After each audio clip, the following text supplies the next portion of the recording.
तो लादली आहे. परंपरा आहे की निवडणूक होऊ नये लोकसभा अध्यक्षपदाची.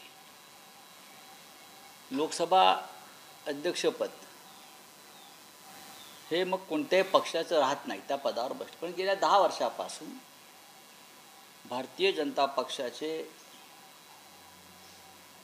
हुकूम मानणारे लोक तिथे बसतात. फार मोठी परंपरा त्या पदाला जरी असली तरी ही परंपरा भारतीय जनता पक्षानं मोडून काढली. आधीच्या लोकसभेत एकाच वेळेला 75 ते 80 खासदारांना निलंबित करून लोकशाहीचा गळा घोटणारेच ओम बिर्ला यांना जाणीवपूर्वक पुन्हा त्या पदावरती आणण्याचा प्रयत्न झाला. तुम्ही आणीबाणीची काल आठवण करून दिलीत आम्हाला. आणीबाणी मोदीजींनी, पण तुमच्या आदेशानं विरोधी पक्षाचे दोन्ही सदनात मिळून 140 खासदार निलंबन केलं. त्यातले एक ओम बिर्ला अध्यक्ष होते, त्यांनी मोठ्या प्रमाणात हे निलंबन केलं आणि त्यालाच तुम्ही पुन्हा अध्यक्ष म्हणून आणताय. ही कोणती परंपरा आहे? म्हणजे विरोधी पक्ष सांगतोय की लोकशाहीचा मान राखा, सन्मान राखा. त्याच्यामुळे तुम्ही ही निवडणूक आमच्यावर लादलेली आहे. प्रोटेम स्पीकरच्या बाबतीत सगळ्यात वरिष्ठ के सुरेश होते, पण ते काँग्रेसचे असल्यामुळे त्यांना डावलण्यात आलं.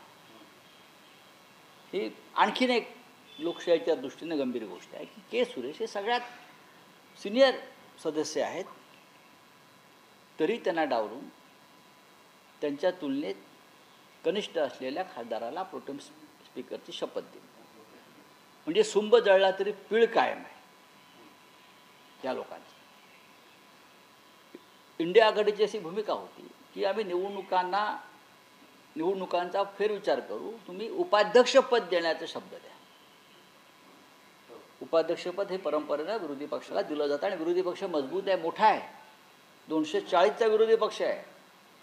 त्याच्यावरती कोणताही शब्द जेव्हा सत्ता पक्षाकडून मिळालेला नाही, त्याच्यामुळे निवडणूक लढून विरोधी पक्षाची एकजुटता दाखवणं गरजेचं आहे. नाही, पण एनडीएचं असं म्हणणं आहे की सर काही अटीशर्ती अशा घातल्या गेल्या की आम्हाला त्या मान्य नव्हत्या. नरेंद्र मोदी आणि शहांना त्यांच्या ईस्ट इंडिया कंपनीला कोण अटीशर्ती घालणार? गेल्या 10 वर्षात त्यांच्या अटीशर्तीवरच लोकसभा चालली, पण आता त्यांना ते शक्य नाही. इतका मोठा विरोधी पक्ष समोर आहे, काँग्रेस 100पेक्षा जास्त आहे.